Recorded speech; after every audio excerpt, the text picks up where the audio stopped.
So welcome to the Impact ATM. This is an event for purpose-driven CEOs who have big ideas.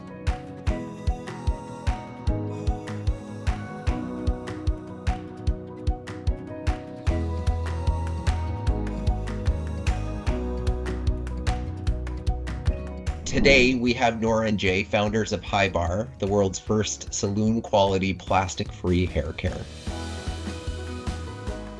My name is Nora Shopper, and I'm a co-founder at HiBAR.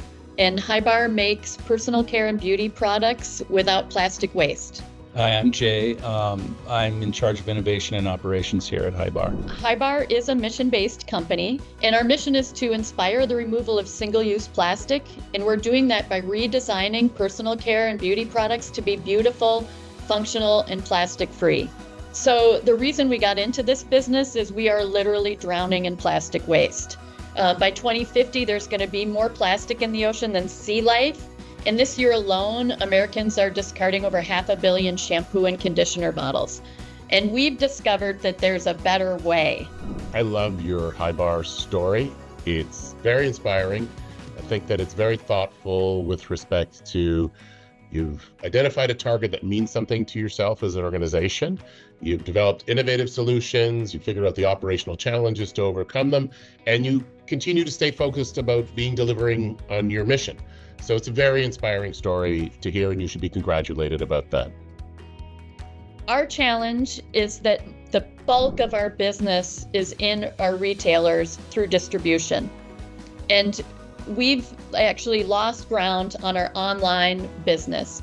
And this is really where we feel like we can make the biggest impact with building a community, a plastic-free community. So our ask to you today is to help us identify ways to build our website as the ultimate distribution for our customers and shift the majority of sales to direct to consumer. I'm sure you have a lot of fans about your brand. People who discover you, then they sample your brand, then they really want to contribute to the mission, but they can't commit to becoming advocates for your product. What is it that's preventing them from overcoming that hurdle of becoming a true advocate of HiBAR? I'm a consumer. How do I find you? How do I discover you? How do I come across you in my life? I am not asking you to give up your mission. We just need to consider consumer need states and consider we need to flip the order of your messaging.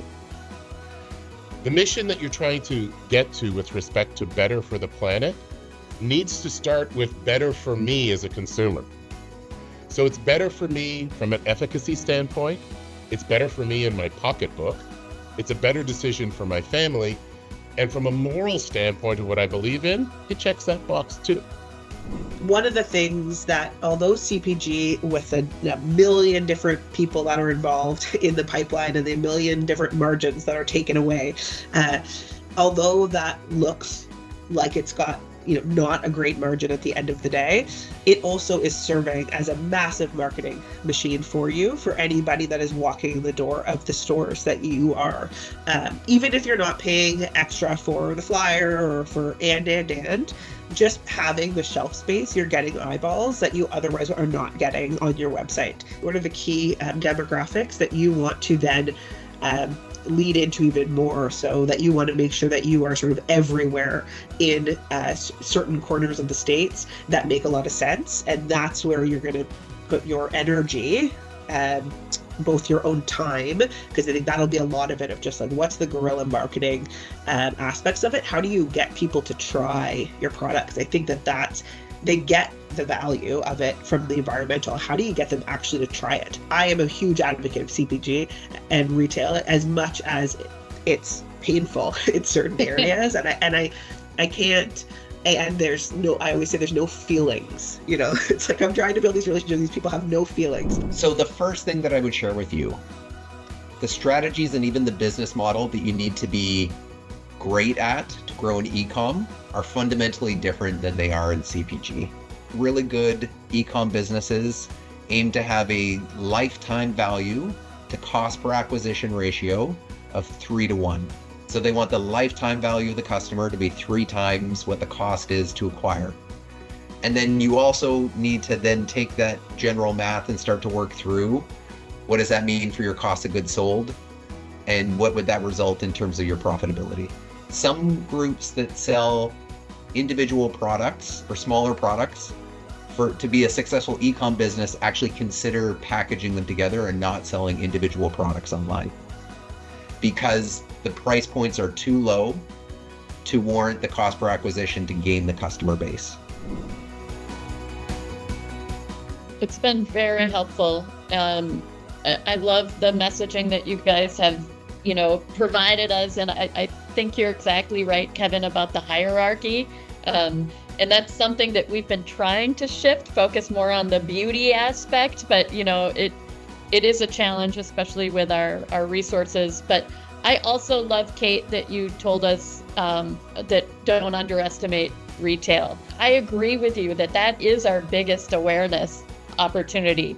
And we shouldn't, minimize that at all. Yeah, that I think is a big insight. We don't want to write it off. We don't want to just have it as a loss leader out there. It's been, smooth and, fun. And we've really gotten a lot out of it. So it's been wonderful. Yeah, a lot of unique insights. Yeah, this is all new. It's a lot of new stuff that's now on the table. So that we didn't have this morning before we started. So it's really great.